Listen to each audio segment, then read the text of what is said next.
Okay, let's start.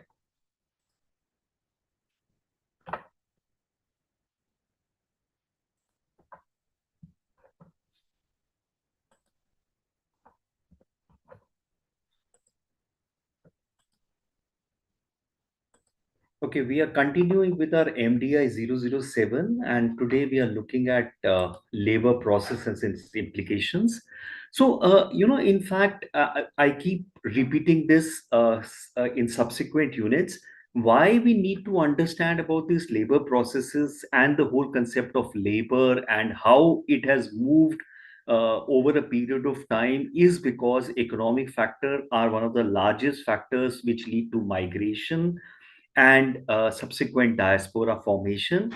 And this whole way they understood labor, so this particular MDI 007 is extremely economic as a subject focus.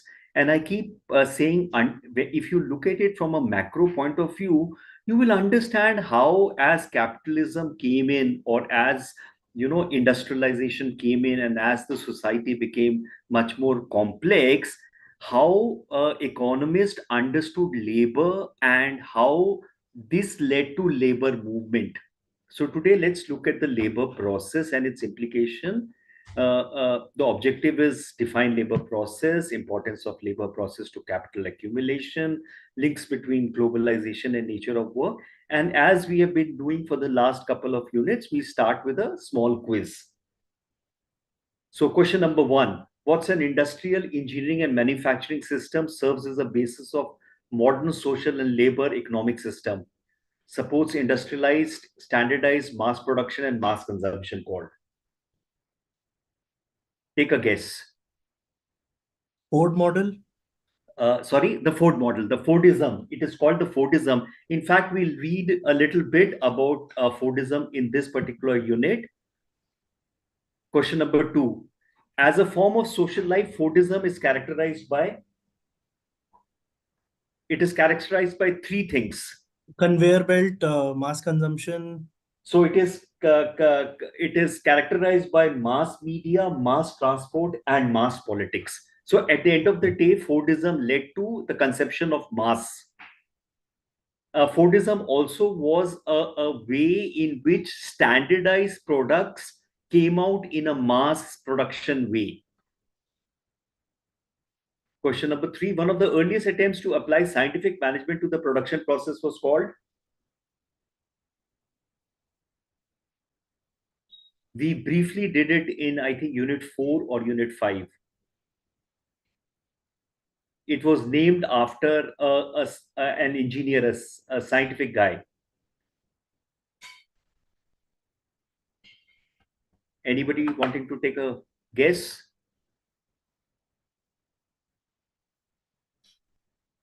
So it was called Taylorism. Taylor brought in scientific principles to the process of engineering. Okay, question number 4. What replaced the polycentric political structure found in existence in pre-colonial old world with a centralized military regime?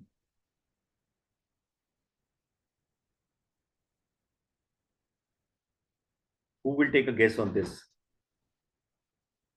Earlier, there was a polycentric political culture. There were various, empires.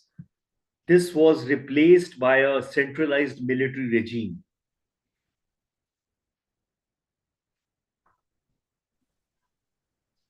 Somebody will take a guess on this? Dictatorship. In a way, it's a colonial rule. So the word's existence in a pre-colonial old world. So colonization was the way where a centralized military regime came in.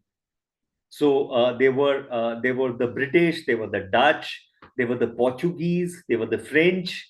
These were centralized military regimes. Okay, final question. What was the term for wage labor akin to contractual slavery? Came into existence in 1830 with the view to replace slave trade once slavery was abolished. Bonded labor. Indentured labor. Slavery was in a way bonded. Indentured was in a way bonded labor, but there was a contract system. So the person had to sign a contract, the labor had to sign a contract which he did not understand, because these were all illiterate people. And so it was almost like a bonded labor. You're right. Okay. So let's come. So we also need to understand that, how this labor has been understood and brought out in terms of an academic pursuit, was shaped by multiple factors. One of the factors was human progress, a movement from the realm of necessity to the realm of freedom. So, there was this movement towards trying to see how technology can help labor in producing things so that the human being has some more time. That was one. But besides that, in the various modes of production, the labor became a key element. And because labor was embodied with the human being, and human being is an unpredictable thing in terms of its own understanding. It was a subjective being. Now the economist were trying to figure out how to use this labor. In fact, when it was understood the fact that labor was embodied in the human being, uh, essentially there was a valorization of labor. The labor had a value. Now the whole capitalist model basically wanted to put labor as another unit like land or capital, because they could not understand this subjective element of work. The second aspect is the mode of organization of the work. Factors driving what means the quality of work that one does constitute the domain of labor. So how were you able to define work? How would you define work? The capitalist wanted only profits, but the human being, which was labor, they were not able to. So at various stages of the human evolution, or the various stages of industrialization and capitalization, various economists have tried to give an understanding of how to deal with the whole process. In modern capitalist society, rather than satisfaction of human wants, the profit motive that drive organization, human labor, which we have been reading over multiple units, this has clearly implications for the kind of work that we do or are forced to do. So, people are trying, or, economists and various other sociologists and other are trying to understand how to go about it. And as I've been saying, economists and the various theories that we have read in terms of classic, neoclassic, now what is called neoliberalism, essentially economists, because economy is not a science, cannot be worked out in a lab. They were trying to make sense of the world and used to come out with a particular theory. Obviously, each theory had its advantages and its disadvantages. Predominantly, the theory which was driving everything was the free market theory, because capitalists did not want anybody to intervene, because they felt that the free market of supply and demand was the most efficient way. But we saw that in the period of Great Depression and otherwise, it was not working, and that's why there was the alternate Keynesian, aspect of intervention. So let's look at what is labor process analysis. How and labor process analysis within capitalism. The labor process was first identified and analyzed by Marx. So Marx had a very interesting role. Marx was not only an economist, but he was a philosopher. The economist philosopher actually brought out a political ideology of socialism. He makes a distinction between human labor and efforts undertaken by others. So he said there is a difference between human labor and of other species. He sees work as an activity through which people realize their potential as a human being. Most other species do not, we have no way to figure out whether they, let's say, a whale realizes herself or himself as a whale, but human being has this abstract. Human being is able to abstract things to realize their humanness. Any work that does not engage mind and body is to dehumanize. So human being is one of the only species which is able to, make things in abstract. We do not need concretize, we can abstract things. Work, if the work is not entirely to their liking, the human beings would not work. You need to coerce them. And that's what we saw basically in slavery, in terms of indentured, what today is in bonded or trafficking, coercing people. So what are the elements of labor process? Personal activity of human, the work itself. The subject of that work, material created by human being. And if you see, whatever any person do, and let me reiterate, labor is, it's not what we understand as physical work. Labor is any work that you do, whether it's physical or intellectual.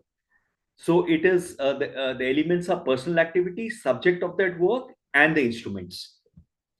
The subject of the work and instruments are the means of production.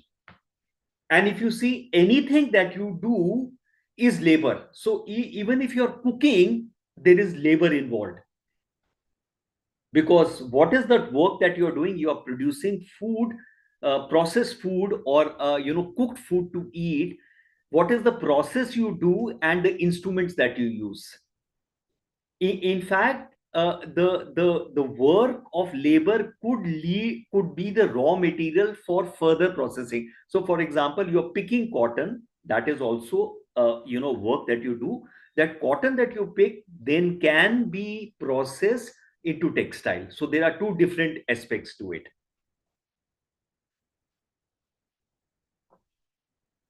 Components of labor process under capitalism: production taken for profit rather than to meet human needs.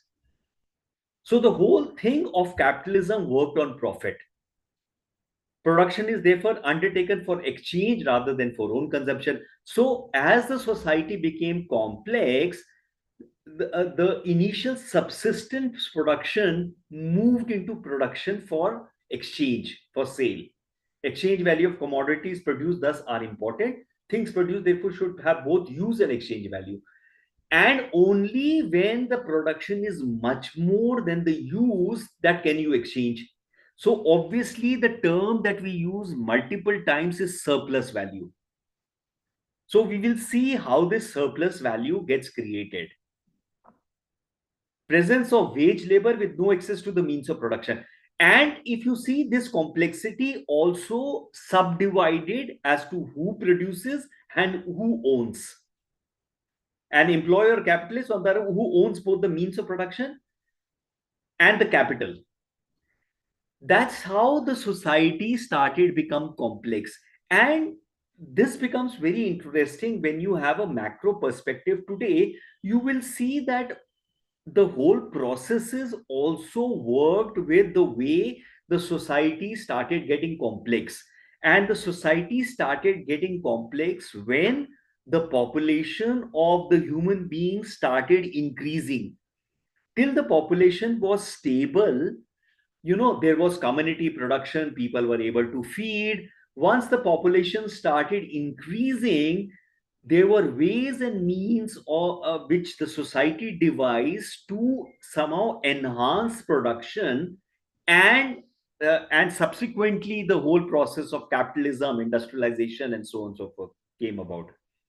For a capitalist to carry out production, labor power has to be bought in the market. And the whole, we talked about labor market. The labor market is a place where labor offers its services. Employers come and take those services in terms of buy those services at a cost.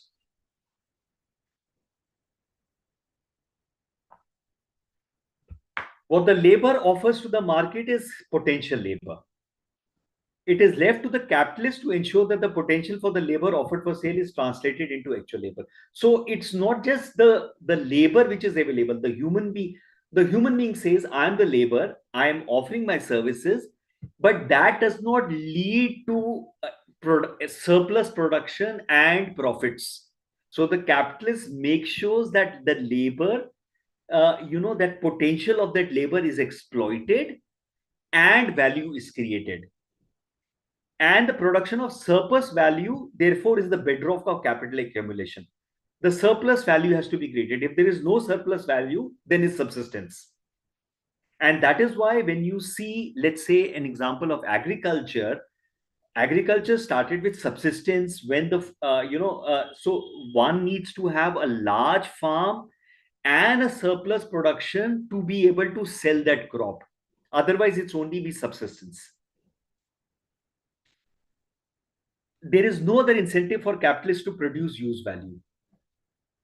The very fact that the capitalist invests capital and other things into a business is to produce a surplus value which can then be sold for profits. Now the interesting part is in a market all commodities are exchanged at equivalent values. So how does capitalist generate a surplus? If he buys all commodities that go into production from market and sells them in a market, it is the ability of the capitalist to extract surplus labor. So, for example, you take a job in a corporate house or you take a job in an industry which says that the working time is 9 to 5 or 9 to 6, but you seem to be working from 9 to 9. Now, those extra 3 or 4 hours is that surplus which you generate for the capitalist. If you were not generating that surplus, the capitalist would not, make a profit. And that's why then you can now understand why, let's say, Narayan Murthy makes a statement that we should work 70 hours. So essentially, the capitalist system encourages the labor to, to generate the surplus. Now, surplus also is absolute and relative. So, what is an absolute surplus? When the surplus is extracted without any new technology, basically extending the time period for work, lengthening the working day. And what is relative surplus? When your technology is brought in, so machines or tools are there, so that a worker is able to generate more surplus. So, for example, a combined harvester in an agriculture industry is able to generate surplus because now the harvesting can be done faster. A large amount of land can be harvested in a very short time. And that's where tools are brought in to generate that relative surplus.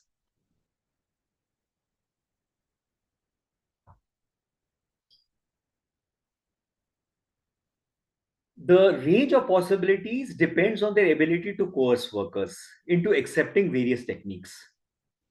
So, for example, today the modern day consulting companies or multinational, it's almost that if you are not finishing this particular job, you will lose your job. It's almost a coercion.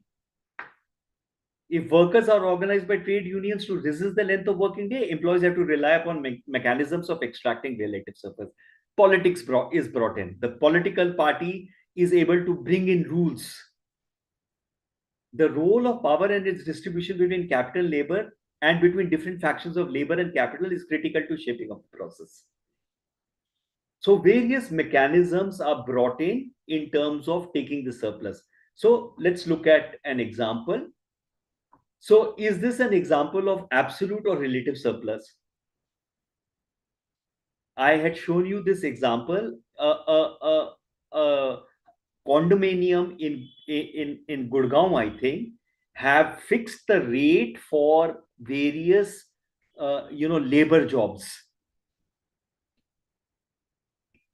What do you feel? Is it an absolute surplus or a relative surplus? Extraction of absolute or relative surplus? Who will take a guess?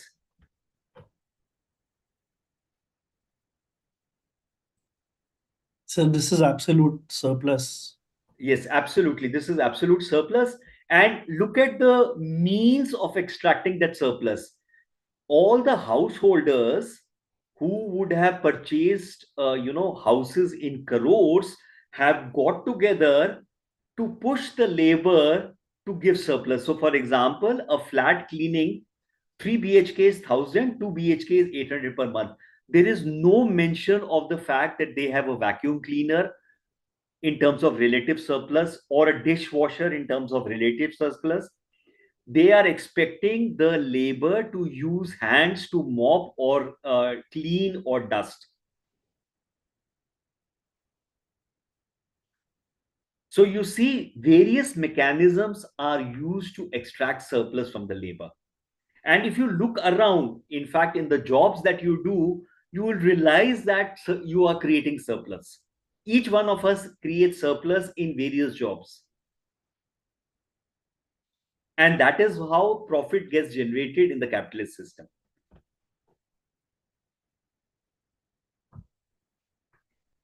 So let's look at trends in work and employment in modern society. Now, inevitably, the society has had social divisions of labor, differentiation of production activities between groups. For example, as the society evolved, men were supposed to do something, women were supposed to. This division of labor socially was done to get. Remember the complexity as the society became more complex, such certain amount of divisions needed to be done to make the society or make the work more efficient. Social cooperation therefore accompanies a social division of labor. And there was a cooperation. But what capitalists did was it did a technical division of labor. Individuals work in the quest for increasing the rate and quantity of surplus. So the whole capitalism model works on surplus. If you are able to create surplus. So look at how each individual works. Individual wants to get a salary. The salary is basically a subsistence amount. Plus, for example, when you work in a corporate, you get a subsistence amount and you are paid that extra amount. You think you are getting a good salary, but that good salary is equivalent, would be almost, you would be creating almost 2 to 3 times of surplus for the company. If you are not, you will not get that salary. And each of your work is extremely technically divided. You are a consultant, you are a software designer, you are a graphic designer, you are a coder. Technical division. Subdivision of task in a labor process into simple and repetitive tasks that can be undertaken with little or no skill. Again, as I said, as the whole system, the capitalist system and the economists were trying to understand how the labor movement will happen. And this was happening as the society was changing.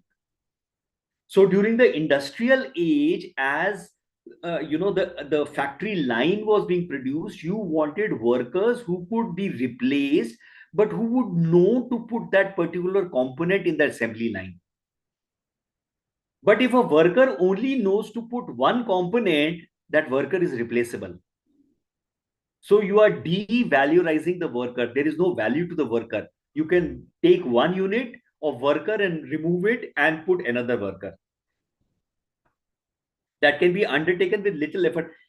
And now you will understand, with the industrialization age over and the information age is coming, the same process is repeating with information. So now you are having AI and chat GPTs and everything. So essentially they are replacing the creative worker, the graphic designer, the web maker, the coder with a machine called AI, which has a lot of data being fed into by low skill people, and you can put anything and it comes and brings out a product.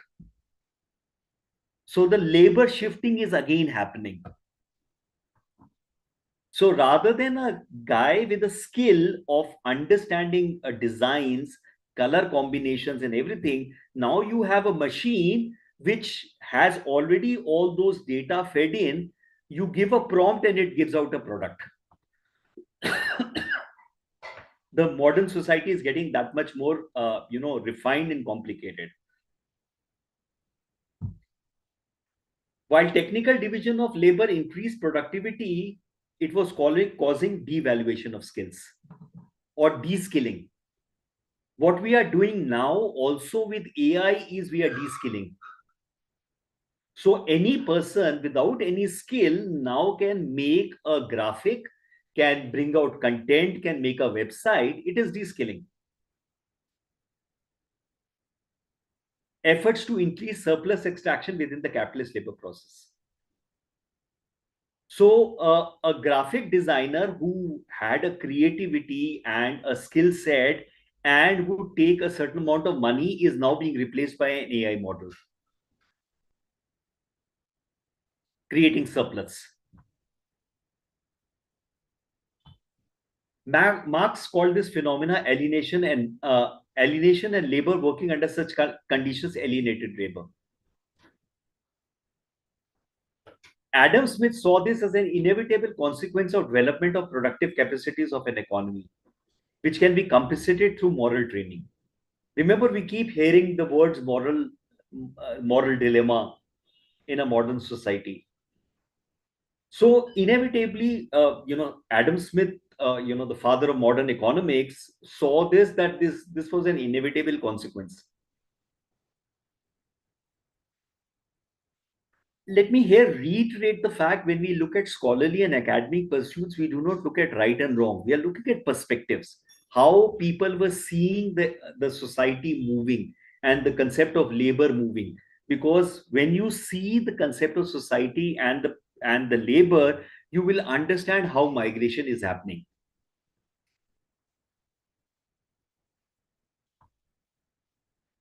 So a key dimension of growing technical division of labor and the separation of conception and execution was referred to as Taylorization. Taylorization was made on this gentleman called Taylor. He wanted to do a scientific, understanding of production. We have an engineering discipline called industrial production, BTech in industrial production, which actually looks at how the production can be made more scientific. System of production that involved mass-produced of highly standardized products, which was called Fordism. Fordism, Henry Ford introduced the Ford model, the T Model T of Ford car, which was in an assembly line. And together they shaped the 20th century capitalist labor processes. So Taylorization and Fordism are two concepts that you should be aware of and know a little bit about. So let's look at a little bit about Taylorization. Production of goods such as automobile initially was undertaken by skilled craftsmen into small teams. The worker had control over what needs to be done, can be done, and time taken for production. So what did Taylorization do? It split up complex tasks into routine and simple tasks. Undertake scientific analysis, how the best task can be done through what is called time and motion studies. Reorganize the production process in such a way that each task are organized sequentially, leading to the production of the final unit. So it's something like when you're cooking, you make sure that the masalas and the oil and the vegetable and what, if you put it in a line, the cut things and the things, so that you keep putting one thing at a time, it speeds up the concept of vegetable making. Whereas if you do it disorderly, you put the oil and then you realize the vegetable is not there, then you go to the fridge, get the vegetable, then chop it, wash it, chop it. Now that is inefficient. Taylorization basically made it more efficient in terms of a process. Based on this, standards and targets were set by the workers, which were expected to meet, and organization of the entire process was reorganized. Wages were pegged to the ability. Strict provisions between conceptualization, how to produce, and those who undertook work. So they created a managerial class. So the managerial class basically decided or managed the production, and the workers or the labor produced. So the whole concept of manager and worker basically came with Taylorization. Creation of a separate class for the managerial class. It created a hierarchy in the workforce. In addition to de-skilling and creating a monopoly of knowledge of production within the managerial class, which is still continuing today. In fact, in modern companies, especially the modern technology companies have a very flat structure. In fact, they try and cut out the hierarchies so that the production. Remember, we are moving from the industrialized age into the information age. In an information age, things need to move much faster than the industrialized age.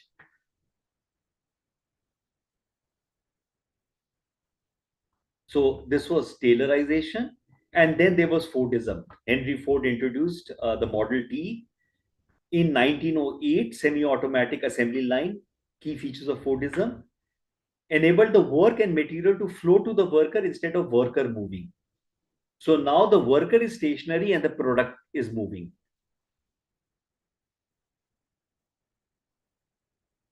And you can understand, if the worker is stationary and the product is moving, obviously it is speeding up production, and it is having a mass production of the same item, because the worker is doing the same job repetitively.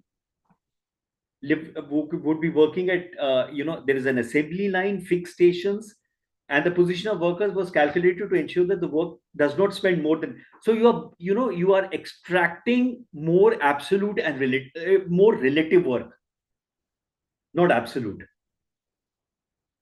In fact, you are able to extract absolute and relative work, and then they realized that the workers were dissatisfied, and subsequently they brought in this thing of making the timing fixed. Taylor has allowed for different individual efforts and hence a possibility of differential wages. In Fordism, you have to have a constant. Break up a complex task into very simple tasks. A worker could easily be replaced because each worker was doing a particular task, who could be replaced with another worker. Little scope for individual discretion. Wages are uniform for worker understanding similar task. With this de-skilling, as Marx had put in, there was alienation. And workers were unhappy. So in response, Ford introduced high level of wages and an 8-hourly shift. So then it was relative surplus, not absolute surplus, because the timing was fixed. The higher wages helped him achieve the reductions in the labor turnover that he had wanted.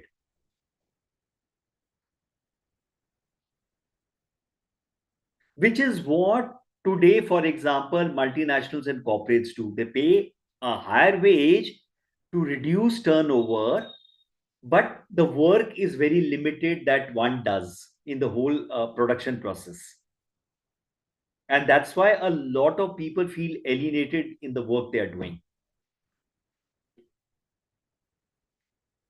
So we are in a stage what is called post-Fordism. We shall see what is post-Fordism subsequently.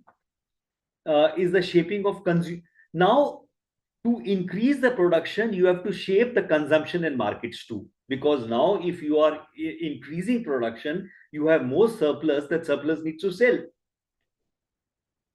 Production of standard. So, one, you have a standardized product on a large scale. So, you need to have scale economies, and you need to mass sell. And then you will realize you need to have possibly a mass media and a mass transport, because unless you have a mass media, how will you tell the masses about a new product? So everything came out in a mass fashion.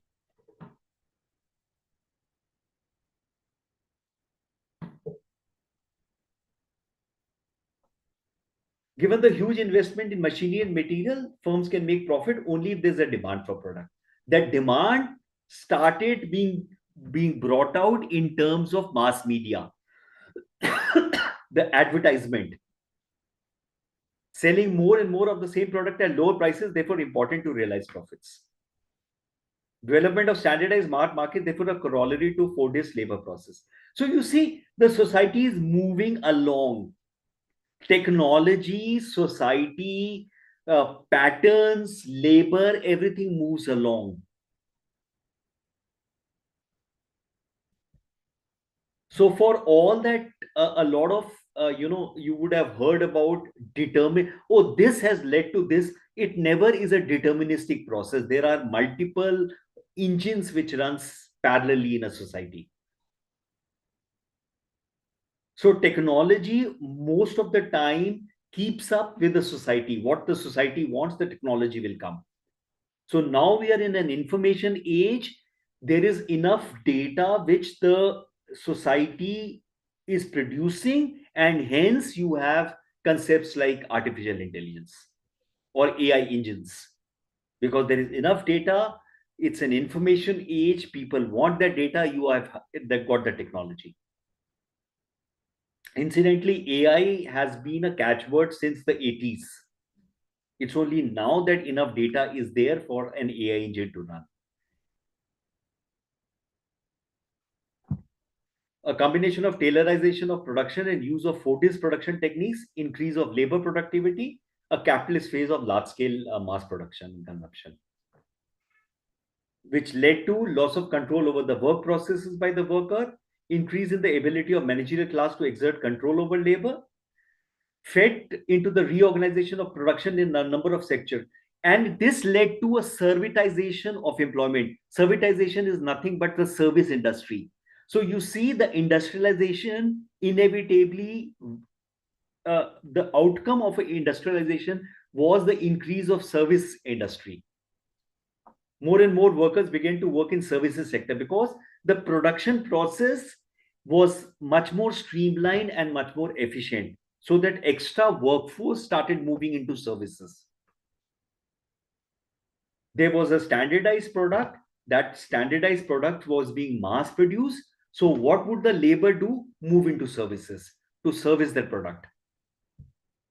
Response to the commodification of the process of consumption.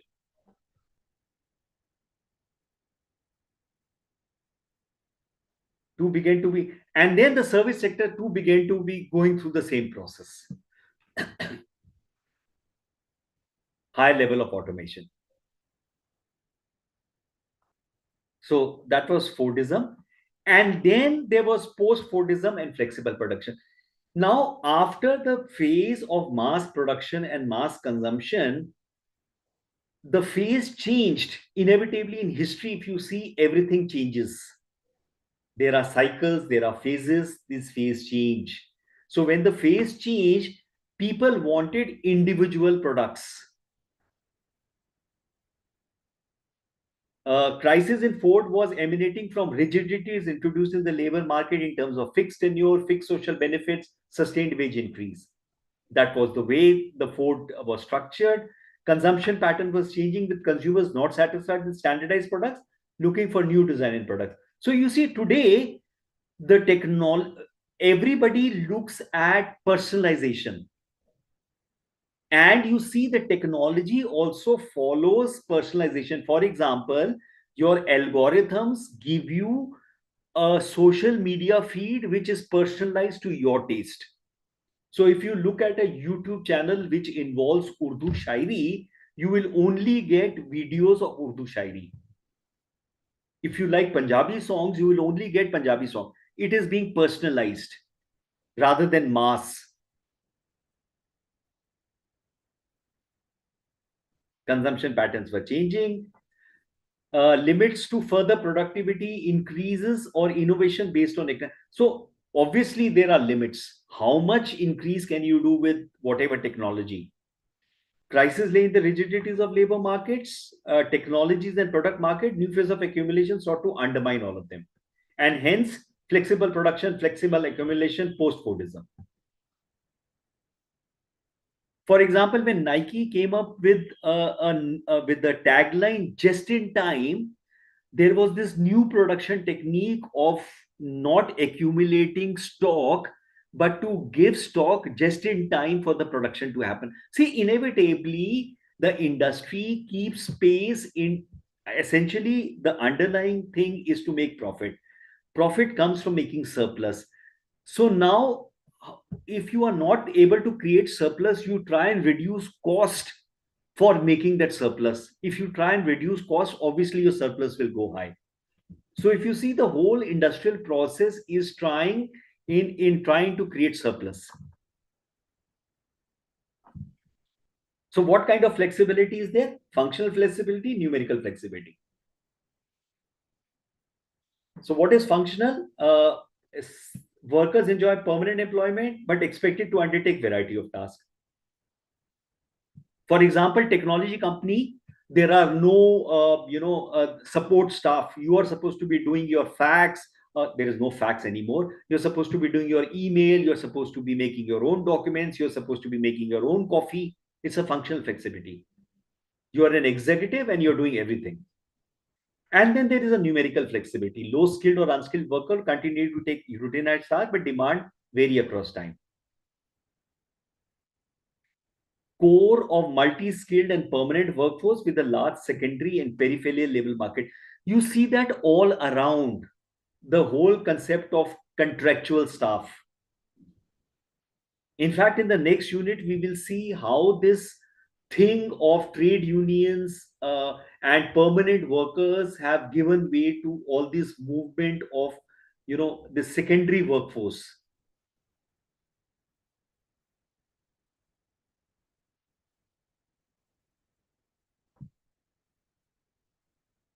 With the improvement in information and communication technology, second labor markets need not be within the firm now. Reiterate, essentially, the underlying premise is to make profit. Profit is made only from surplus. Surplus can come either absolutely by increasing the timing or by improving technology. Both have limitations. So then the industry and the capitalist have to look at means of creating the surplus outside. And now, let's say, for example, an Asian country offers cheap labor, then a Western power. The Western will move processes into the Asian countries because surplus is getting created there. Outsourcing. Chain of labor processes undertaken at different location of nodes across countries that are linked together to produce a single commodity. Global chains.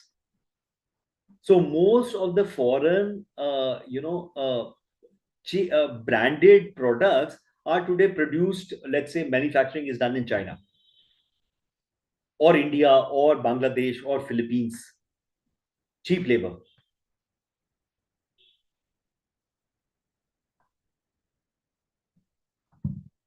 Rather than de-skilling, capital accumulation has now led to the development of multi-skilled workforce with considerable autonomy with the shifts to flexible production. Because tastes are changing very fast. So flexible production. So today, you don't need a publisher to publish a book. You can upload your text onto Amazon, which can either create an ebook, and if you want, they can also publish the book for you. Flexibility. And you can decide which market you want to publish that book in. You want the US market, you want the UK market, you want the German market, you want the Indian market, etc. But what happens these labor processes outside the economy, advanced economies? What is happening in the underdeveloped and developing worlds? Again, most of the thinkers or economists thought that the development process is a linear process.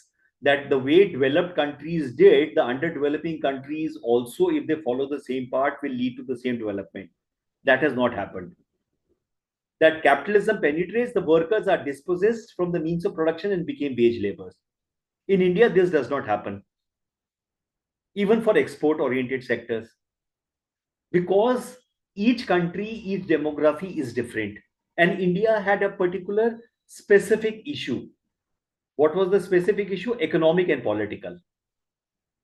Production's ability to subsidize modern capital, as it does not have to provide for machinery or land for housing and drop on unpaid household labor. So today they have, unpaid household labor or given it to, households to, do a particular thing. For example, the Zari industry in Lucknow, which exports. So individual women do the Zari or to cut threads or whatever it is. And then there is a political thing. Large-scale disposition is not politically feasible. Forced to offer subsidies. There's a political concept to China. This was not. From 60s, gradual movement of manufacturing from advanced into Asia because a cheaper production process, low wages cost in such countries. That's how all the manufacturing moved into China. 80s, China, a manufacturer for the world. I was seeing this that China's exports are almost 1.5 trillion more than US in terms of manufacturing. 1.5 trillion, not thousands or million or billion. Led to transplant of Fordist production techniques into this country, what we call peripheral Fordism or bloody Taylorism. There's an absence of union, deployment of similar control and labor extraction strategies in more debilitating ways. We are seeing that in India too, in a lot of places.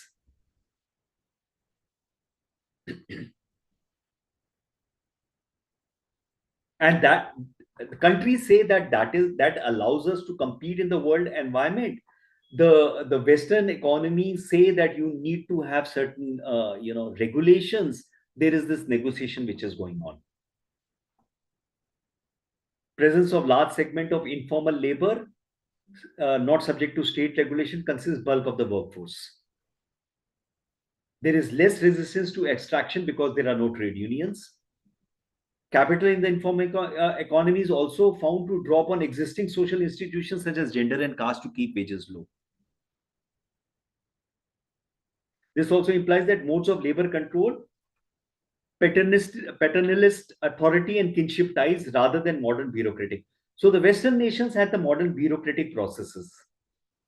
But we are seeing even in the Western nations, for example, US is talking about, there's a whole lot of new talk which the US is doing about tariffs, about doing this, that, and the other, with a new regime taking over, where the bureaucratic controls are supposed to be different.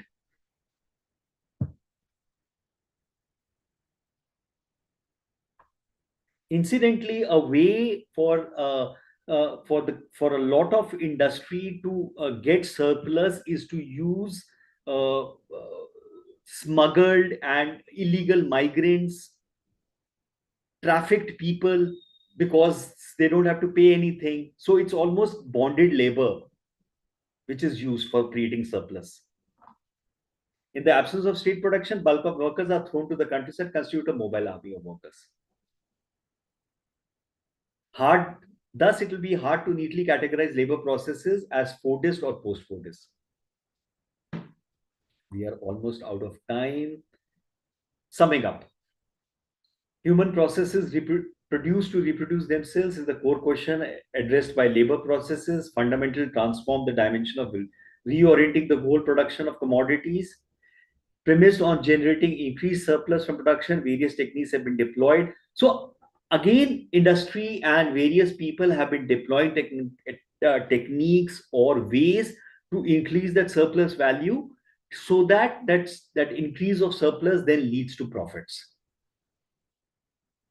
Reorganization of production, a servitization of employment. And that is why you see the gig economy, the Zomatos, the Ubers, and the various things, they are out of the specific industrial regulation. So next unit, we will see the various acts which are there, for example, in India, how these companies go out of those acts, essentially then exploiting the worker for creating surplus. There are some references, Braverman. In fact, the SLM has given a case study, which I've not picked up. You can just read it. Labor and Monopoly Capital, Degradation of Work in 20th Century, Borroway, Taylor, Principles of Citing. F.W. Taylor is the name, Taylorization. Okay, let me stop the share now. Any questions? Hi.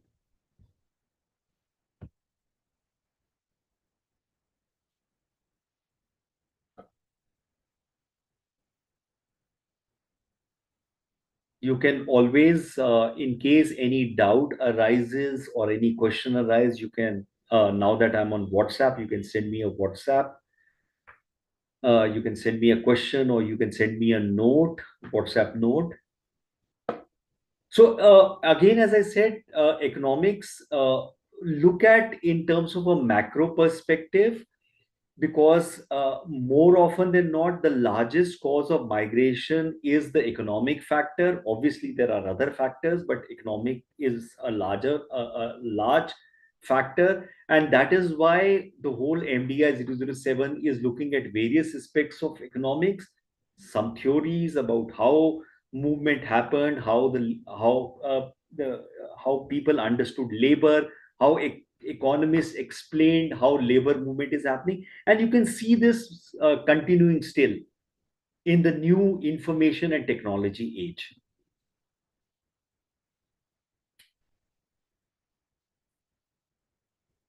Any questions? Okay. There's a whole lot to chew on, what we went through in this particular unit. The next speaker is there. Before I go, have a nice weekend next week. We'll meet next week at 3 o'clock. Ani, I'm going to make you the host. Ani, are you there?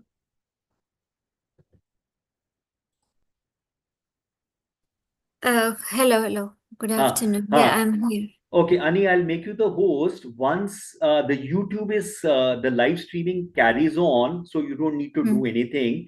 Once you're through with the class, you just exit. Okay. Firoz, Great. unfortunately, was not there because there was no electricity in his house. Oh, okay.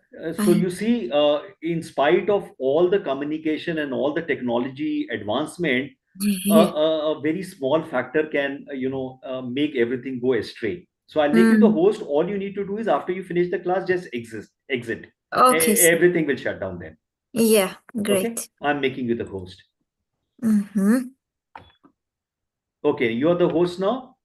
Bye, guys. Yeah. See you next Saturday at 3 o'clock. Bye, Bye-bye. sir. Bye. Yeah. Bye. Have a Bye. nice weekend. Bye. Bye. Hello, everyone. I hope you are doing great. And I hope you are not tired a lot, and we can just continue with the next session. This session, yeah, someone is saying, okay, no. So today we'll be talking about the economic impacts of migration, but that will be like more of a general understanding on that. I'll just let me try sharing just a second.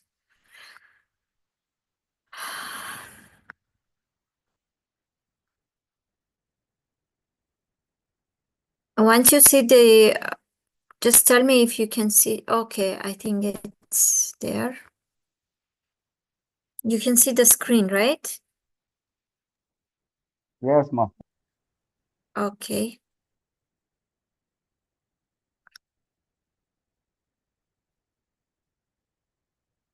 Okay. Last time you remember what we have discussed in the previous sessions, lectures, what we have been talking through the entire this lecture series. Now let's focus on the economic impacts of migration.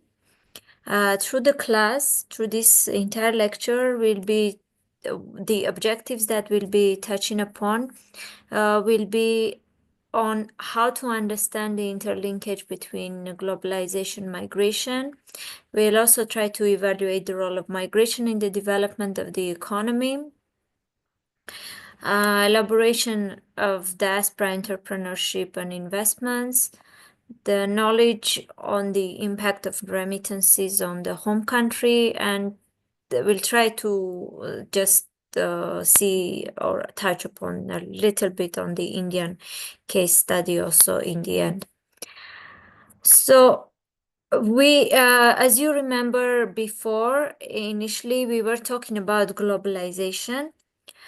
And you know that the process of this entire globalization, it has integrated countries, societies, economies, cultures across the globe, and it has become pervasive in our daily lives.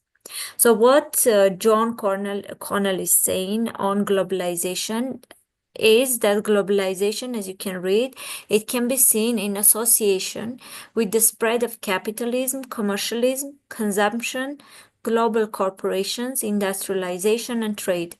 So basically, he's focusing on the economic aspect of globalization. But as you remember, we were in the previous classes, we touched upon the social aspect, the political, cultural aspect of globalization. But here, what John Connell is focusing more on is the economic and commercial global corporation aspect. And what he is talking about is that globalization has produced and is part of great transnational flows and circulations of people, goods, services, information, capital, creating new global divisions of labor and ever expanding territorialized communities bound together by social ties and economic transactions across ever more complex works.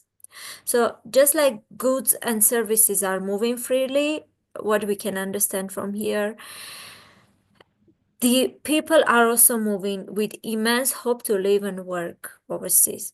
And the economic drive, like the economic aspect of driving people to focus on more like migration, is nowadays is getting it's increasing more and more nowadays. And the forces that I talked about, the drive migration, they have evolved over time. If in the 1960s migration was thought to contribute financial remittances, knowledge to the modernization of sending regions, and then in the 1970s, it was blamed for nurturing global inequalities through the transfer of cheap labor to developed countries, regions. And what we are talking, what we notice from the Economic Cooperation and Development Report, OECD, I hope you know about it. The report came recently, and according to that, in the 1980s and 1990s, family reunification and shelter to refugees, asylum seeking became the more prominent driver for immigration. Thus, we can say that economics took a backseat in these decades, but later on, economic motivations, like I mentioned just a few minutes ago, it became more like it became like key driver for migration later on, and especially nowadays, it is. We should keep in mind that migration and development, in both cases, they like both these factors. No, these concepts, they like mutually reinforcing each other, and economic development especially, it becomes more like a key driver for migration, for taking a decision to migrate to other distant regions also. And when we are talking about the impact of globalization, we have to keep in mind two aspects of this impact. One is the positive aspect, and then another one is the negative aspect of globalization. But when we are talking about the positive aspect of globalization, basically we have to keep in mind the technological process, the technological changes, that they lower resource constraints on mobility. They also strengthen migrant workers and transnational ties by making it easier to stay in touch with family and friends, remit money, and travel back and forth between destination and origin countries. And of course, the technological advancement or progress, or the progress, it also increases literacy in education alongside improved access to global information through television, sorry, mobile phones, and the internet seem to have increased people's aspirations and awareness of opportunities in previously unknown countries. But on the other hand, there is also a negative aspect of the globalization, impact of globalization. And the negative aspect is that migration can be seen as one of the key dimensions of the highly unequal global terms of exchange. And in this case, this is also reflected in the migration policies. Last time we were talking about it, if you remember, migration policies that give employment and residence rights to certain favored groups as such.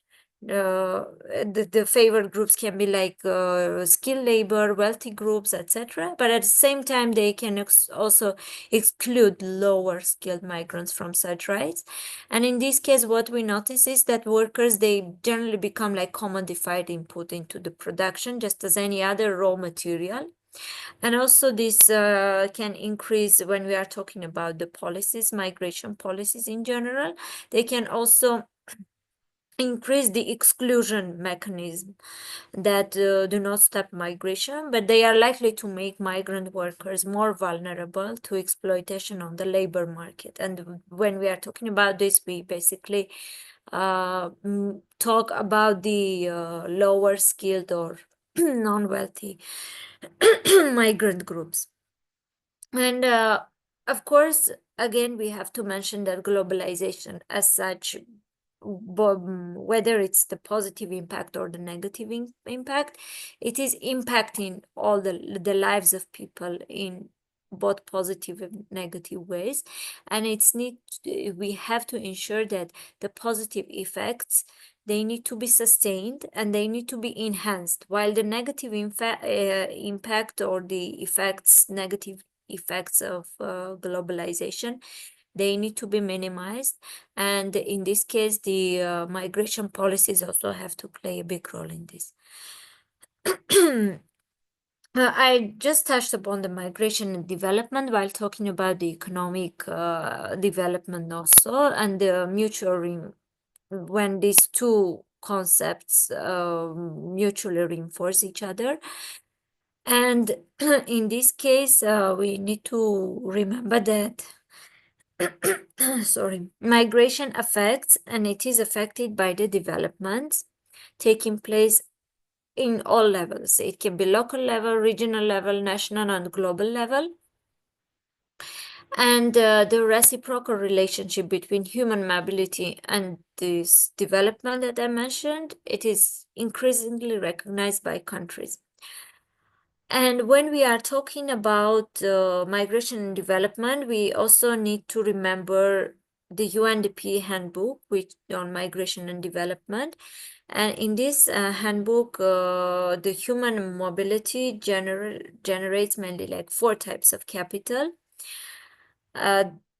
Social capital, like I mentioned here, financial capital, human capital, and cultural capital. These 4 types of capital, they are mentioned in this handbook by UNDP. And when we are talking about the social capital, we need to keep in mind about the social ties across different locations. And we also have to note that migrants develop and maintain their social ties across various locations. And especially this potential is embodied in these social relations, which the migrant groups have among each other, and also with those in their home countries, the family members, the relatives. And this is, in general, this is considered as the social capital. It also facilitates the flow of information, the social capital. It can facilitate the flow of information, and as well as the skills, other resources and ideas. But when we are talking about the financial capital, we have to note about the remittances, basically, that can be private funds or in-kind transfers made by migrants to their non-migrant relatives. And the officially recorded remittances, they become source of foreign exchange, which eventually contributes to the microeconomic stability of the recipient country. But of course, we also have to note that unofficial and informal remittances, they are prone to security concerns like financing terrorism and money laundering. This we have to keep in mind when we are talking about the financial capital. And then we are coming to the human capital, which is basically the skills and the knowledge of the migrants. And in this, while talking about this, we also need to note about the brain drain, brain waste, and brain gain discourses that mainly include skilled and high-skilled persons. They can be students, they can be various professionals, and diaspora networks help in fostering and transferring, exchanging knowledge in this respect. And of course, the cultural capital, the fourth one is the cultural capital. You may already guess that it can be the well-being of the migrants that is improving through the mobility and acquisition of new ideas, values. This can also include like the democratic values or equity. This kind of concepts can also be included in the cultural capital as such. And in many cases, we also sometimes cultural capital is also helping due to the this kind of ideas that is trying to facilitate. The cultural capital can also be used for peace building and conflict resolution in home countries as well. And then we are talking about the impact of migration by OECD. According to OECD, there are three key areas that the migration can impact. Generally speaking, it can be the labor market. Under labor market, we understand that the migrants contribute significantly to labor market flexibility. And then the second area of impact can be the public purse. The migrants, basically, they contribute in taxes also. And the economic growth, migration boosts the working age population, and also it contributes to the technological progress. We have touched upon all these things in previous classes also. That's why I will not go I will not detail more about this. And then when we are going to the migration and economy, what we have to note here is that migration, it has proved to be a positive force for the economic growth of countries, and it creates a strong positive effect on GDP per capita. There are these three ways of by which migration drives economic growth. Is this like the first one I mentioned, the positive effect on GDP per capita. And as per evidence, 70% of migrants are under working age population, and they indirectly, especially the lower skilled migrants, they drive greater labor force participation among natives. And the second one is the migration improves output per worker by increasing human capital levels. And when we are talking about this, we need to also mention that unskilled migrants have often made indirect contribution by increasing incentives to invest in human capital among natives. And the third one is the migration increases the rates of innovation. I think this is pretty obvious that migrants, they concentrate in the most innovative areas of economy compared to the whole population, and it also helps them to fill these skill shortages, and it also drives them aggregate productivity in the faster rate. But we also have to mention that migrants, they are by nature more likely to take risks. Like if you remember, we have talked about this, saying that migrants, they are generally risk-taking groups. Unless, I mean, if they are risk-prone, then they are more prone to take migration as a decision for migrating. And then when they are they are more prone to decide to take a decision to leave their home countries, their communities, and therefore they are more likely to start businesses and they be entrepreneurs, as they do not have the required networks and careers built for them in the host country. So generally the risk-taking ability by these kind of groups or individuals, it helps them more to take this decision, and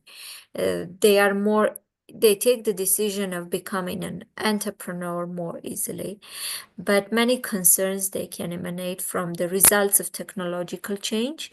When we are talking about, on the one hand, the technological change can be facilitating their work process maybe, but on the other hand, when we are including robots and artificial intelligence, they can also take the jobs and facilitate the de-skilling of many occupations as well.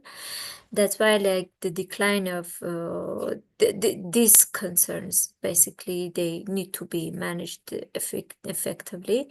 And yeah, this should not be leading to the insecurity of the work or the migrant laborers. So this has to be taken into consideration as well, this negative aspect of the technological progress as well. And of course, coming from that point, moving forward, diaspora entrepreneurship and the investment is another aspect when we are talking about the migration and development. As you can read here, the Cambridge Dictionary defines entrepreneur as someone who starts their own business, especially when this involves seeing a new opportunity. And entrepreneurship requires qualities like innovation, persistence, risk-taking ability, and creativity to start and sustain their business.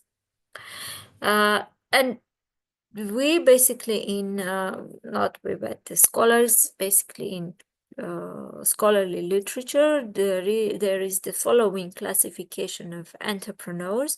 There are two largely speaking, we can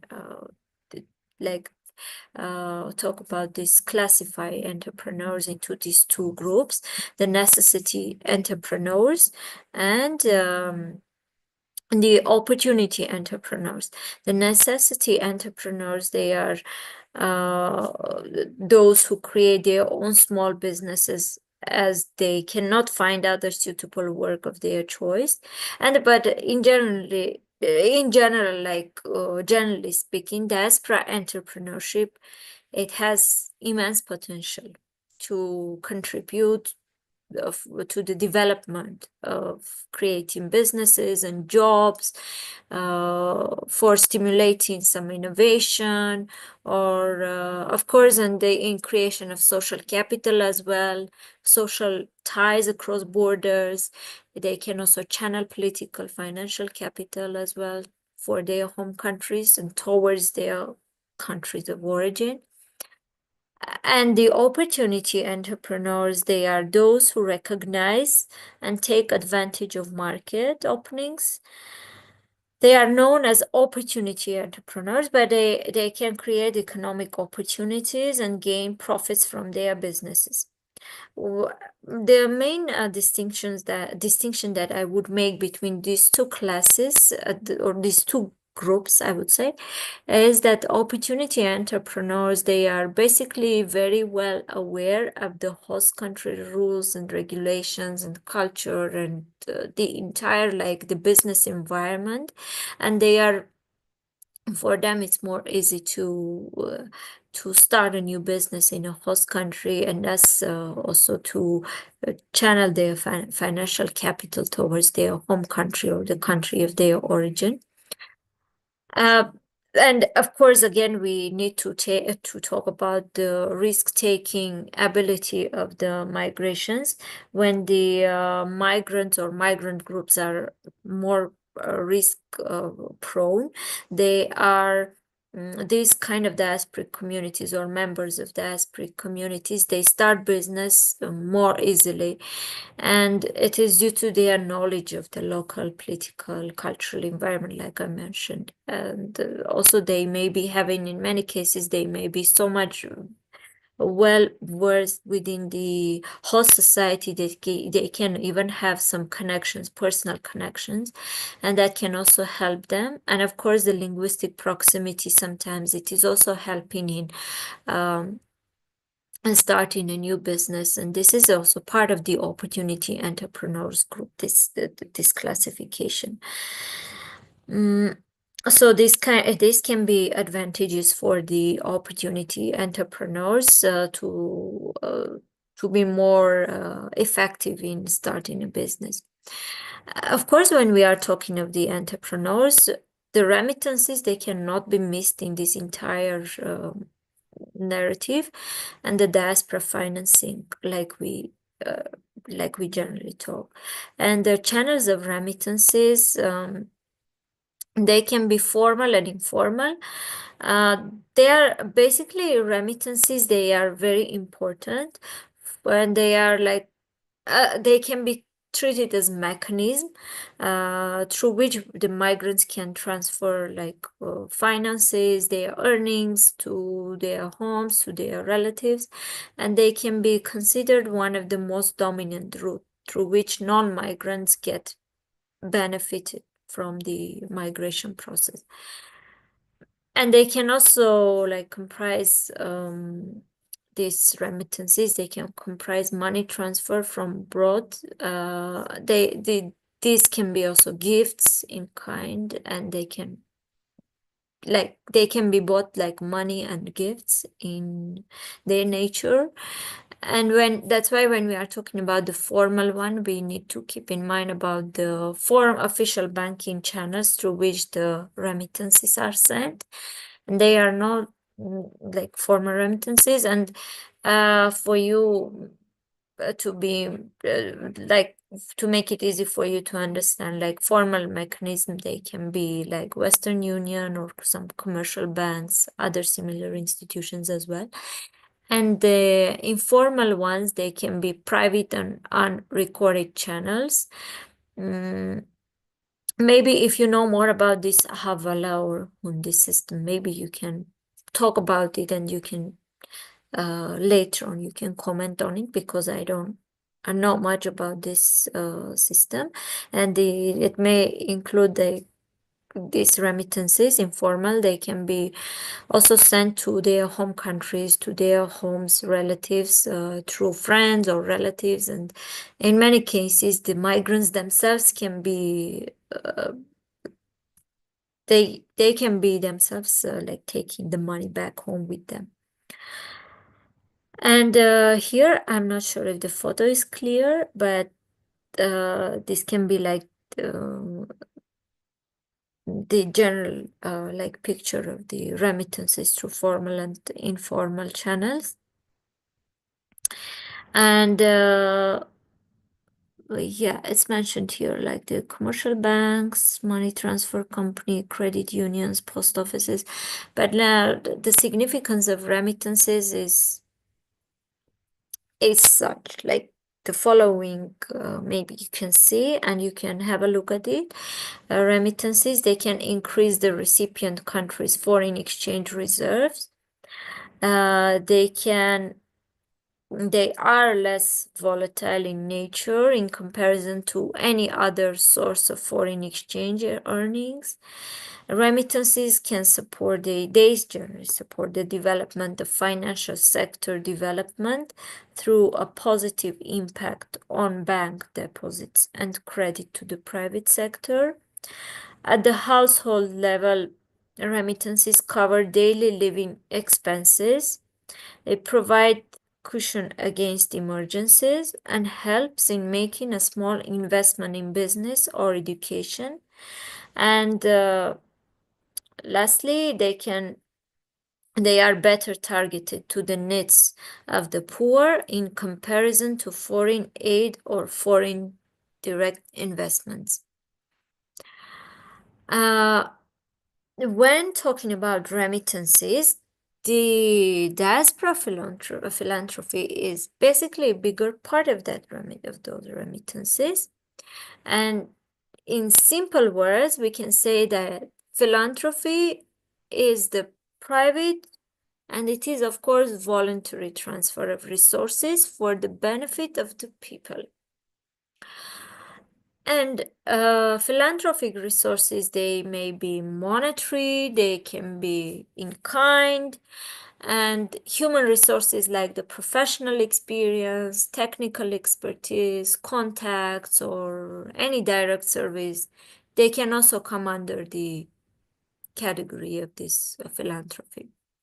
But when talking, like focusing on the diaspora philanthropy, we can classify it into two, again, like not two, but in general, yeah, we can talk about these two types of philanthropic activity through diaspora associations and through diaspora foundations. These diaspora foundations, they are established as formal independent organizations with no profit status under the respective country's laws. And the examples of such foundations are the America-India Foundation, American Island Fund, Ayala Foundation USA, the Brazil Foundation, Give to USA, Give to Colombia. Later on, when we finish this session, if you have any any example of Indian diaspora philanthropic organization, you can talk about it if you have anything. But I will talk about what Kapoor talks, and generally he mentions about the mentoring role of the diaspora, of the Indian diaspora, and he generally points two ways on how Indian diaspora or overseas diaspora, they can be significant in mentoring. Like the one is the boosting Indian and overseas confidence and unleashing of entrepreneurial culture. Kapoor generally, he highlights the importance of diaspora in boosting the economy of the home country. And what he argues is that diaspora networks, they can act as reputational intermediaries, and they can also enhance the credibility mechanism that may be like important for the economic sectors where knowledge of wherein knowledge like plays a big role. But one case study, not case study, but an example of such activity that can be, when we are talking about knowledge, can be the Silicon Valley, wherein the success of the Silicon Valley, it is like influencing on the image of India as such, or how the world views India, and reflecting the reputational spillover effects of success in some leading sector in a leading country. And also when talking about the image as such, when it's positively affecting the overall image and the worldview on this, is that Indian, it gives like a brand name for an Indian name.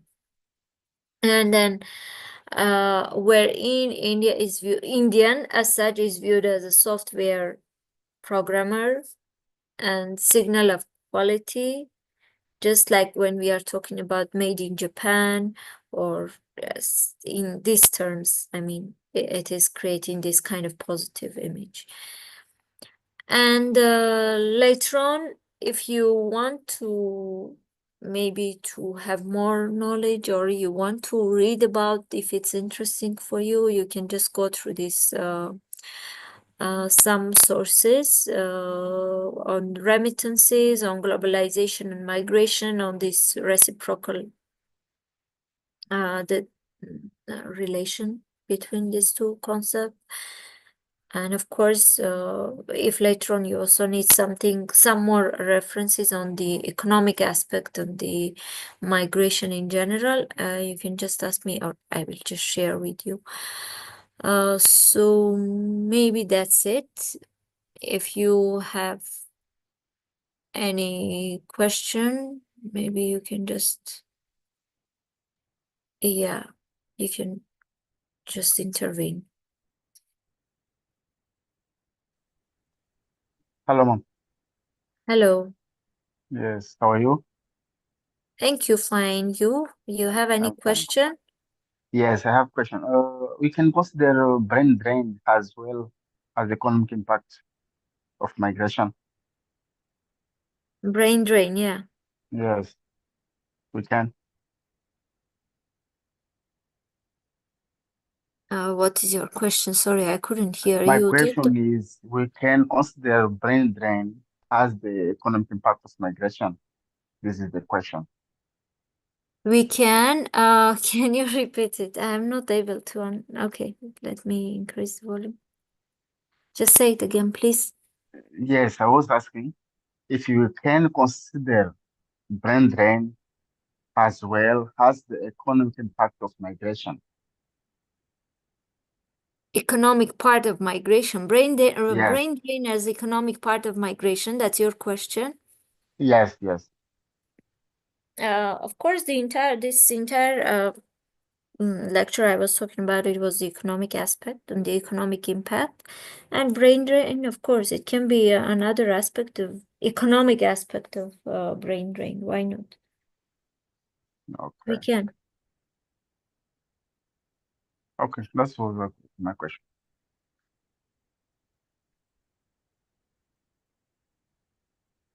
Thank you. Thank you.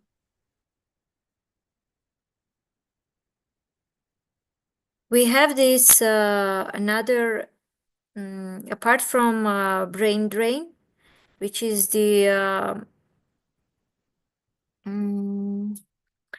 wherein we mention about the skill migration. On the other hand, we have this brain gain also, wherein the skilled migration, it earns higher wages abroad and it usually sends remittances. This is called like brain gain, and it is the and it builds like how to say it, like networks for the home country, which is known as brain gain as such. And then we have another concept which is called brain waste, wherein we are talking about the highly skilled migrants, and they are hired to do jobs for which they are overqualified. This is called brain waste. And this kind of situation is called, it by itself, it's like brain waste. While brain drain, you mentioned, is the form of skill migration.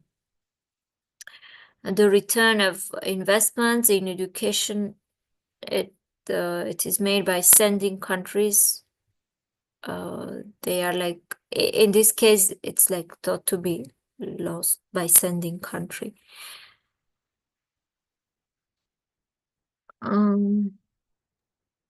About the remittance also. Yeah, please. So Yes, about remittances, yeah, tell me, yeah.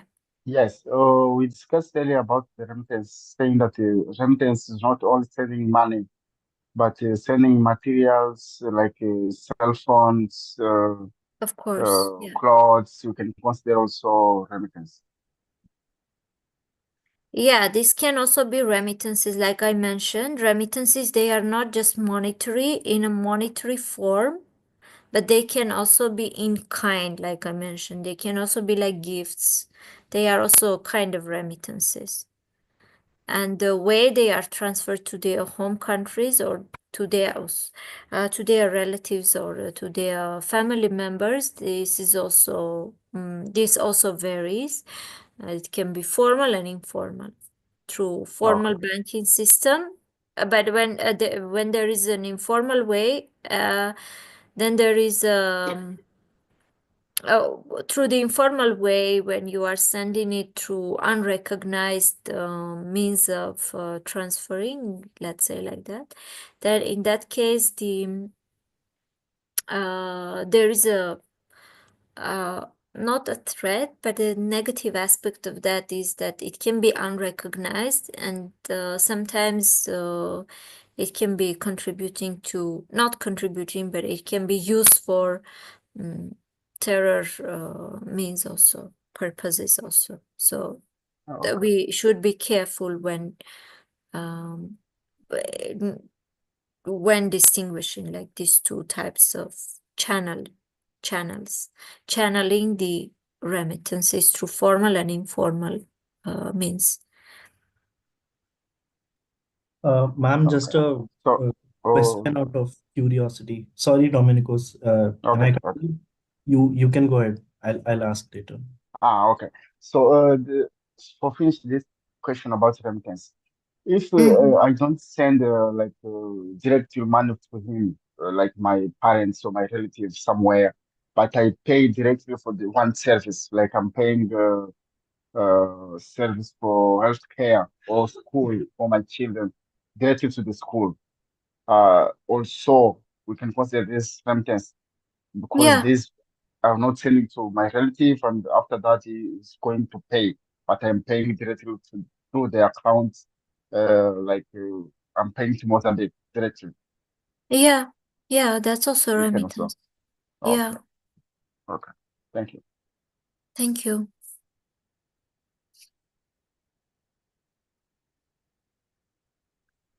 Yeah, please go ahead. Thank you. Ma'am, I just wanted to ask, like, for example, I don't have any relative who lives abroad, or there aren't many, diaspora members in my family. But usually, Mhm.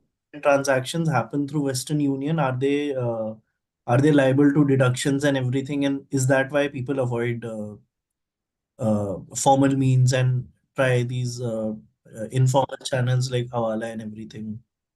Like, just curious. Can you let us know? So you mean when you are transferring, I mean, your relatives are transferring through Western Union, there is no deduction?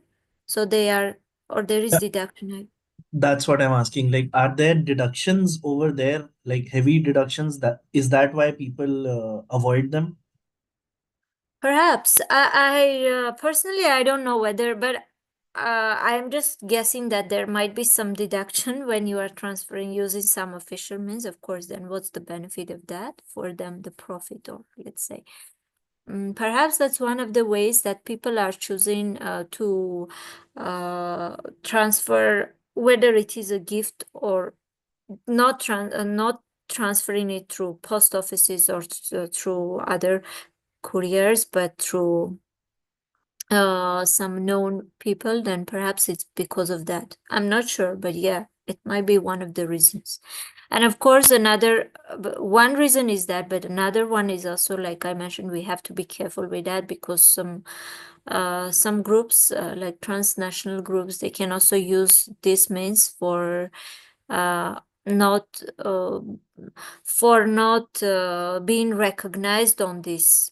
I mean, for being let's say, to not get recognized through on this level, I mean on the official level, then it is one of the ways that these transnational groups can also choose this informal channel to not be seen, let's say.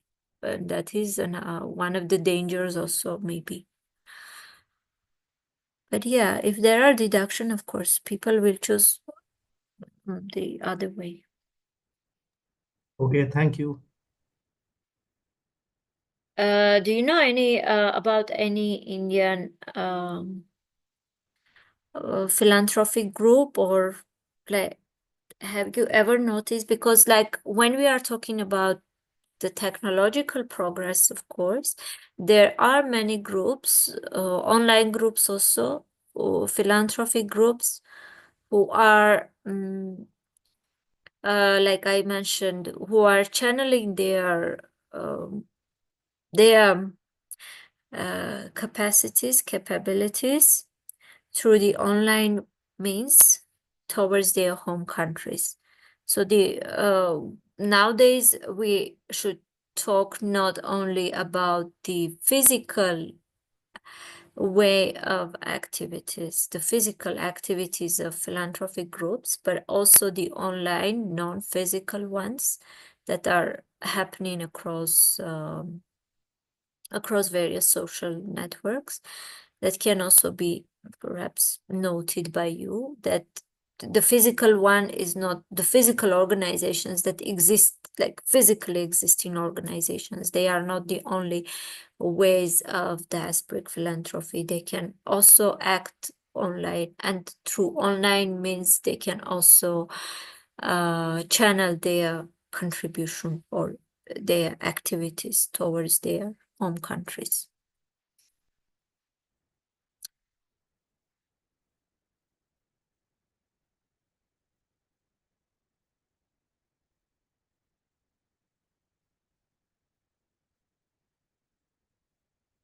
And of course, we have to remember that philanthropic foundations or organizations, they are basically non-profit. Their status, they are acting under non-profit status, and they are acting under the country's laws wherein they are located, wherever they are located. And they can provide, primarily their contribution is monetary. They can provide funds, but that is not basically, that can also be non-financial or non-monetary as well. And in fact, their main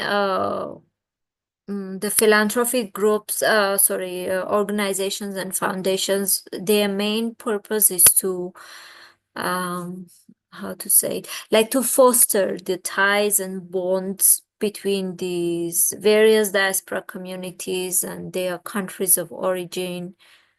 Also, the philanthropic activities, nowadays they are basically happening for education purposes as well. Through education, it can be various opportunities for the people in their home countries, and the education is the transfer of knowledge of the education is like one of the main ways of this fostering bonds, let's say. And in these ways, we can also say that diaspora communities, they are also, they are, like I mentioned about the capacities, they, through this means they are also like building some capacity for the people in their home countries. Yeah. And mom, how Hawala system works? Assistant? What assistant? Hawala system. I saw somewhere System. about What the is, sorry? Hawala system. Yeah, Informal that's remittance. what I was asking Indian participants here. If they can share their experience, if they ever use this Havala system, maybe they can share. What is this Tarjimli organizer? So this is a philanthropic group. Vinod Subramanian, he shared it. Yes, ma'am. It's an NGO that that helps in people who are seeking asylum and things like that, where they're not comfortable in the language from their host country perspective. Yeah. People can volunteer from the home country where they can do translation sort of activities um, from the language that they're comfortable with to, say, English to an Yeah. officer and stuff like that. So that's a one way to kind of help the diaspora. Mm-hmm. Yeah, I can see the issue of language barrier. Yeah, there are multiple NGOs and foundations nowadays like this. This is good to know, and they have a nicely made website. And Yeah. I can see that they are also collaborating with IOM. Hmm. Yeah, Yeah. it's a nice one. Yeah. So there are many organizations like that. Yeah. And you can also see like other participants, like other friends. You can also see that they are doing online, as I mentioned, the online platforms and online social networking nowadays is very popular. So they are doing their activities online also. I just noticed it. Right. Yeah. Yeah. I think somebody was asking this question about the whole Hawala payment sort of Yeah. system, right? So I've not personally used it or anything, but what I've heard is it's more about like A needs to send money to B, but A will tell C, and C will give the money to B. Sort Oh, of a system of arrangement. So maybe it might be physically carried, or probably C is in the same location where B is, and money exchange hands. yeah. So it's more either a physical transfer or a transfer like this, where the money gets adjusted, where it doesn't reflect in any of the wire systems or anything. So it's very hard to trace as well. Yeah, so they are, in this case, they are, it's not from A to B, but some kind of agent is also used in this entire process, maybe.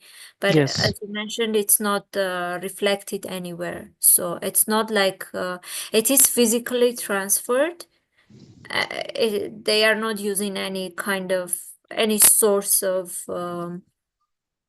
like formal channels like banking, or like we mentioned the Western Union, etc. But they are using this physical transfer from A to B through C, perhaps, I don't know. Yep. But yeah, thank you.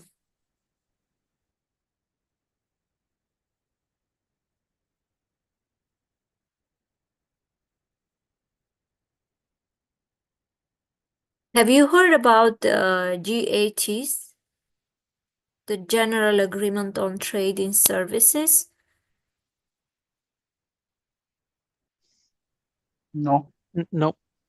Yeah, okay, so it is basically like a multilateral framework agreement. Last time we were, some of you were present at the lecture. We talked about the multilateral legal framework. So this general agreement on trade in services, it is one of these kind of agreements for trade in services, and it applies to all WTO members. There are some ways or modes that this GATS is putting forward for smooth trade services. And like there are four. Basically, they are, this GATS is defining four modes of trade services. Like one is the cross-border supply, and then I guess we have the consumption abroad, then commercial presence, and then lastly the presence of natural persons. this can be more like economic or financial focused area, but basically all these, they are for the smooth trade in services, all these modes, and the ways how the flow from one territory to another member country within the WTO is happening.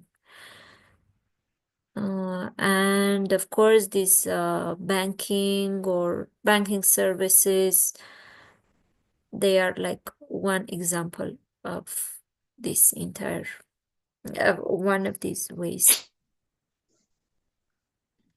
Sure. And Just a yeah, question, ma'am. yeah.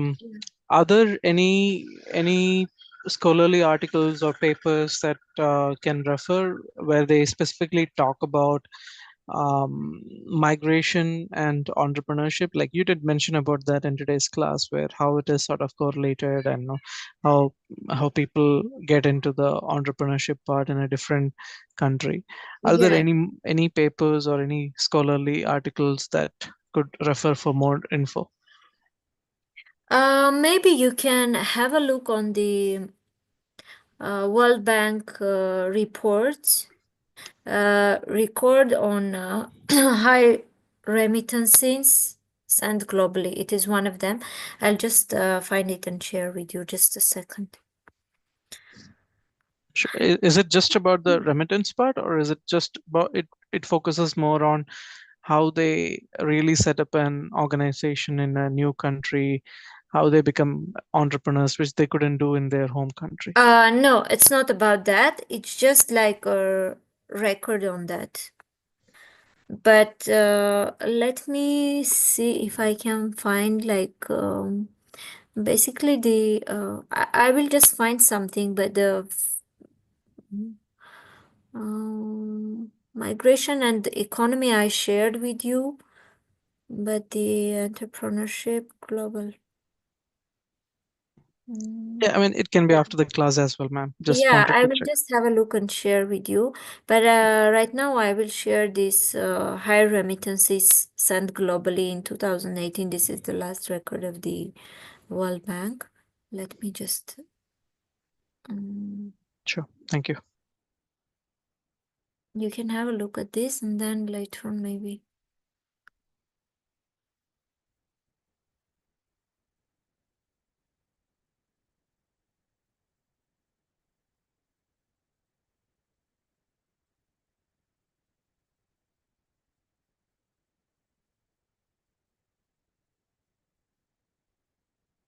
I'm sending you the, just see if it's opening, and then I will share the entire, just a second.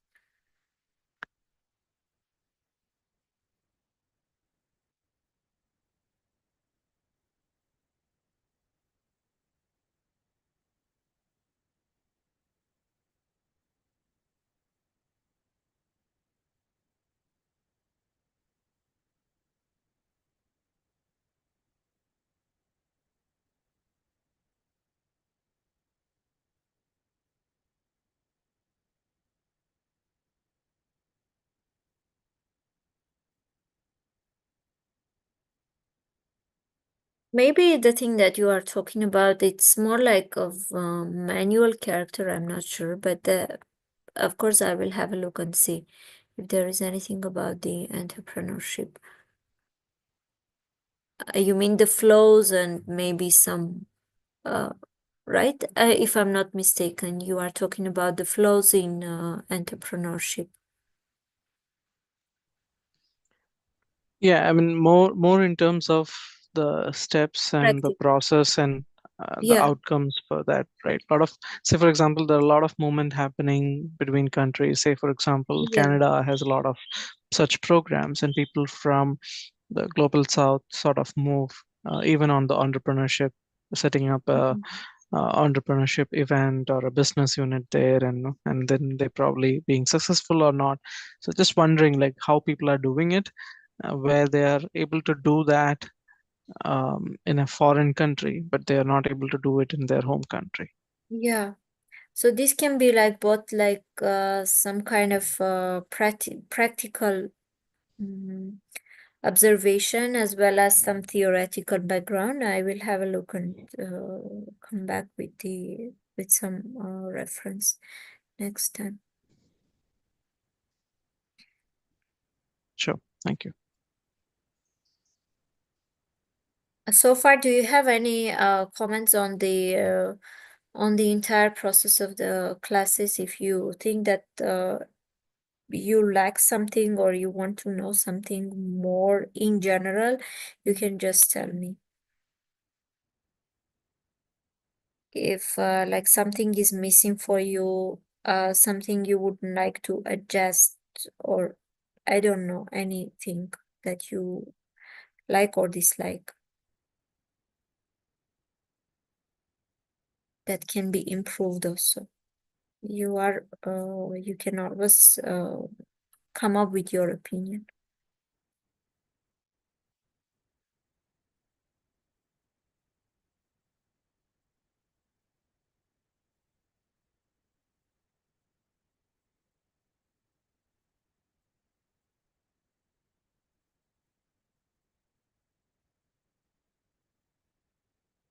Oh, this is the most like touched upon topic, honestly.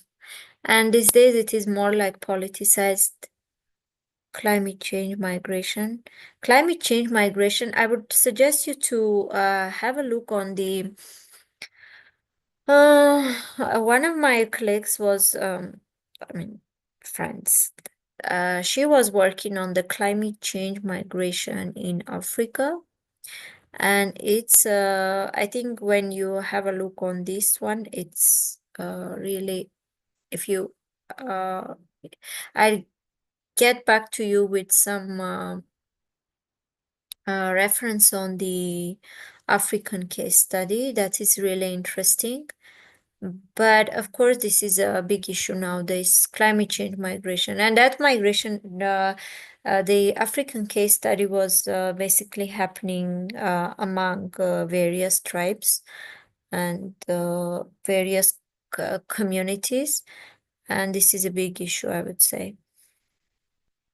But of course, it's getting more politicized also. And of course, another thing is that the policy makers, the policy regulations by the policy makers, they have to be more adjustable or more inclusive in this case. And yeah, well, last time we also talked about the multilateral framework, legal framework. And in this case also, it's very, the role of these legal frameworks can be very significant because not every problem can be solved on the national or regional level, but some kind of multilateral solution is really required. And as I mentioned, due to some politicization, which is happening through the policy making as well, this problem has to be addressed seriously nowadays. And the African case, I'll just keep in mind to come with some reference for you, just to have it. But it is a problem. Yeah, it's a big issue nowadays.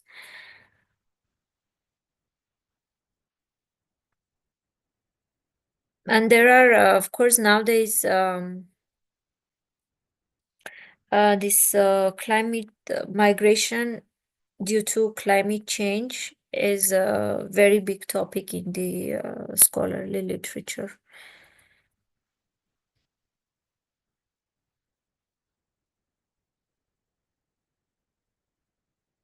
But the problem of all these things is that, like when we are talking about migration, every topic nowadays becomes very much politicized.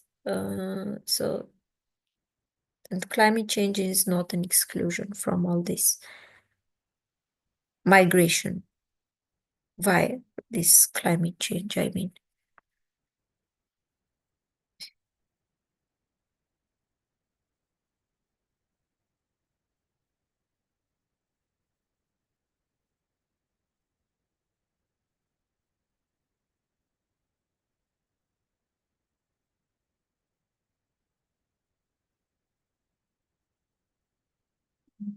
Do you have anything else to say or to comment?